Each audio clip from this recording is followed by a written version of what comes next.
नमस्कार दोस्तों, स्वागत है आपका उल्फ ऑफ दलाल स्ट्रीट में। आज हम जानेंगे शेयर मार्केट की कुछ ऐसी टर्मिनोलॉजीज, कुछ ऐसे कीवर्ड्स जो शेयर मार्केट में डेली यूज में आते हैं।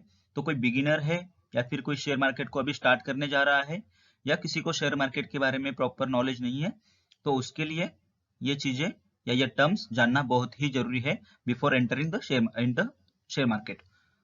तो वीडियो स्टार्ट करने से पहले कृपया चैनल को सब्सक्राइब कीजिए और बेल आइकन को प्रेस कीजिए।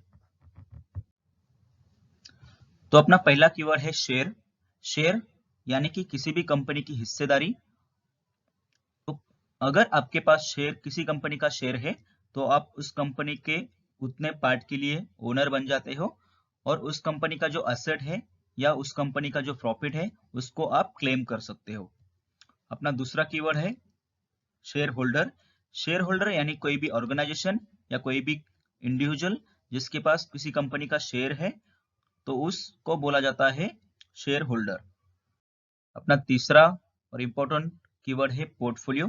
पोर्टफोलियो यानी अपने सारे शेयर्स का या सारी इन्वेस्टमेंट का जो ग्रुप होता है, या जिसको आप बोल सकते हो कि जो एक कॉम्बिनेशन होता है सब इन्वेस्टमेंट का। तो अपने इन्वेस्टमेंट को बढ़ाने के लिए या रिस्क को मैनेज करने के लिए पोर्टफोलियो बहुत ही इंपॉर्टेंट होता है। शेयर मार्केट में एक डाइवर्सिफाइड पोर्टफोलियो यानी कि अगर आप इन्वेस्टमेंट करते हो तो अलग अलग सेक्टर में करें, ना कि एक ही सेक्टर में करें। तो ये सब चीजें मैनेज करने के लिए या रिस्क को मैनेज करने के लिए पोर्टफोलियो बहुत ही इंपॉर्टेंट होता है। अपना चौथा कीवर्ड है प्राइमरी मार्केट। जैसे कि मैंने पहले भी बताया कि प्राइमरी मार्केट यानी कि जब कंपनी किसी आईपीओ को लॉन्च करती है तो उसको बोला जाता है प्राइमरी मार्केट। प्राइमरी मार्केट में जो पब्लिक है वो शेयर बाय करती है कंपनी से। ठीक है, तो कंपनी आईपीओ के थ्रू शेयर पब्लिक को इशू करती है, उसको बोला जाता है प्राइमरी मार्केट। दूसरा है सेकेंडरी मार्केट। तो जब आईपीओ लॉन्च हो जाता है तो मार्केट में वो शेयर ओपन हो जाता है बाय और सेल करने के लिए, लेकिन ये बाइंग और सेलिंग होता है पब्लिक के बीच में। जैसे यहाँ पर देख सकते हो आप, बाइंग एंड सेलिंग दोनों पब्लिक के बीच में होती है। पैसे का और शेयर का आदान प्रदान पब्लिक के बीच में ही होता है, यहाँ पे कंपनी का कोई रोल नहीं होता है। इसे बोला जाता है सेकेंडरी मार्केट। तीसरा अपना कीवर्ड है आईपीओ। आईपीओ यानी इनिशियल पब्लिक ऑफरिंग। जब कंपनी किसी शेयर को मार्केट में लाना चाहती है तो उसका आईपीओ रेज करती है, बैंक के साथ मिलकर उसका आईपीओ रेज करती है और उसके थ्रू मार्केट में एंटर करती है। तो कंपनी से जब शेयर आता है पब्लिक के पास तो वो आता है आईपीओ के माध्यम से। तो अपना अगला और बहुत ही इंपॉर्टेंट और बहुत ज्यादा यूज होने वाला कीवर्ड है इंट्राडे। इंट्राडे यानी किसी शेयर को आप अगर एक दिन में खरीदते हो और उसी दिन उसको सेल करते हो तो उसको इंट्राडे कहा जाता है। इंट्राडे यानी सेम डे। तो जो ट्रेड होता है वो सेम डे में खत्म, चालू होकर सेम डे में खत्म होता है, तो उसको इंट्राडे कहा जाता है। इंट्राडे ट्रेडिंग, ये कीवर्ड आपको बहुत बार यूज में आएगा, बहुत बार सुनने में आएगा। तो इंट्राडे यानी सेम डे। अपना नेक्स्ट कीवर्ड है डिलीवरी। डिलीवरी यानी किसी शेयर को अगर आप खरीदते हो और उसको एक से ज्यादा दिन के लिए रखते हो, तो ये मायने नहीं रखता कि आप 2 दिन रखते हो, 10 दिन रखते हो या 10 साल रखते हो या 100 साल रखते हो।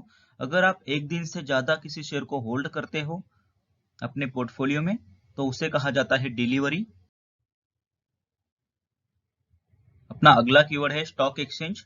जैसे कि हमने पहले भी बताया था, स्टॉक एक्सचेंज यानी कि जो मीडिएटर रहता है कंपनी और शेयर बायर के बीच में, जो स्टॉक का आदान प्रदान करने में आपको हेल्प करता है।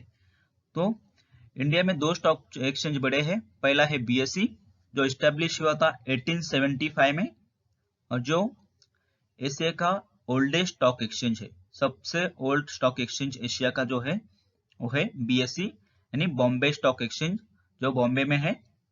और दूसरा अपना इंपॉर्टेंट स्टॉक एक्सचेंज है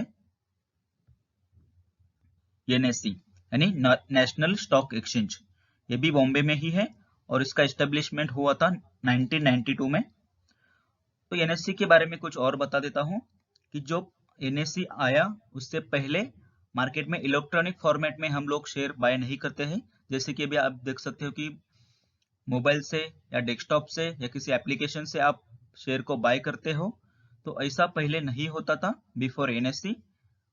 एनएससी के पहले शेयर का ट्रेडिंग कैसा होता है अगर आपको जानना है तो एक मूवी है गुरु करके, अभिषेक बच्चन की मूवी है, उसको आप देख सकते हो। उसमें जैसा डील चलता था शेयर्स का, जैसे बाइंग सेलिंग चलता था, फिजिकली वहां जाना पड़ता था बॉम्बे स्टॉक एक्सचेंज के ऑफिस में, और वहां पे आपको शेयर को एक फिजिकल फॉर्मेट में बाय करना होता था। तो किसी जैसे सर्टिफिकेट रहता है तो शेयर का पहले सर्टिफिकेट होता था, वो आपको दिया जाता था। उसका मतलब होता था कि आपके पास शेयर्स है। लेकिन जब एनएससी आया तो एनएससी में इस सब प्रक्रिया को बहुत ही आसान बनाया और उसको इलेक्ट्रॉनिक मीडिया में कन्वर्ट किया ताकि बहुत सारे लोग उसमें इन्वेस्ट कर सके। तो एनएससी के पहले ये चीज नहीं था, एनएससी ने उसको लाया है और एनएससी एस्टेब्लिश हुआ है 1992 में। और एक बात इसमें आपको बता दूं कि 10 नंबर का लार्जेस्ट वर्ल्ड में जो एक्सचेंज है वो है एनएससी, और बीएससी 12 नंबर का वर्ल्ड का लार्जेस्ट एक्सचेंज है। तो अपना अगला और इम्पोर्टेंट कीवर्ड है बुल मार्केट। बुल यानी तेजी, आप तेजी को बुल कह सकते हो। तो जब शेयर मार्केट में बुल्स हावी हो जाते हैं या बहुत ज्यादा बुल्स हो जाते हैं तो उसका मतलब ये होता है कि शेयर मार्केट में बायर्स बहुत ज्यादा बढ़ गए हैं। तो वो टाइम पे शेयर मार्केट या किसी कंपनी का शेयर ऑलवेज ऊपर जाएगा। बुलिश पीपल्स मींस कोई भी वो पीपल्स जो ऐसा प्रेडिक्ट करते हैं कि शेयर मार्केट या कोई पर्टिकुलर शेयर ऊपर जाएगा, तो उनको बुल्स कहा जाता है शेयर मार्केट के। उसका इंडिकेटर बुल है, क्योंकि जब बुल किसी के ऊपर अटैक करता है तो उस चीज को वो ऊपर उठाता है। वैसे ही बायर्स यानी शेयर मार्केट के बुल्स अगर किसी शेयर के ऊपर खरीदारी करते हैं तो उस शेयर को ऊपर ले जाते हैं, मतलब उसका रेट बढ़ाते हैं। तो बुल मार्केट को इंडिकेट किया जाता है ग्रीन कलर से। ग्रीन कलर इनके लिए होता है बुल मार्केट के लिए। अपना नेक्स्ट और इम्पोर्टेंट कीवर्ड है बियरिश मार्केट और बियर मार्केट। तो बियर देखो किसी के ऊपर अगर अटैक करता है तो वो उस चीज को नीचे गिराता है। सेम यही कंसेप्ट यहाँ पे भी यूज होती है।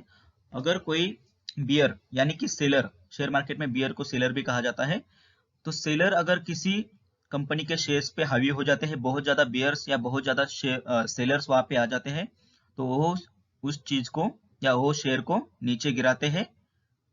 तो इसको इंडिकेट किया जाता है रेड सिंबल से। तो आपने बहुत बार देखा होगा शेयर मार्केट में दो ही कलर रहते हैं, जो उसका स्क्रीन रहता है वहां पे आपको दो ही कलर दिखने को मिलेंगे, ग्रीन और रेड। तो ग्रीन होता है जो शेयर ऊपर जाता है उसके लिए ग्रीन सिंबल होता है, जो शेयर नीचे जा रहा है उसके लिए रेड सिंबल को या रेड कलर को। तो जानते हैं हमारे अगले कीवर्ड के बारे में। हमारा अगला कीवर्ड है डिविडेंड। डिविडेंड यानी कंपनी का प्रॉफिट।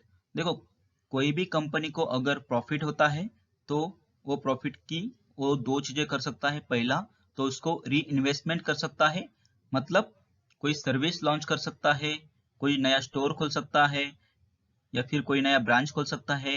इन शॉर्ट अपने बिजनेस को वो एक्सपांड करता है। या वो पैसे का एक और इस्तेमाल वो कर सकता है कि उस पैसे को अपने जो शेयर होल्डर्स है उनको वो बांट सकता है, उनको डिस्ट्रीब्यूट कर सकता है।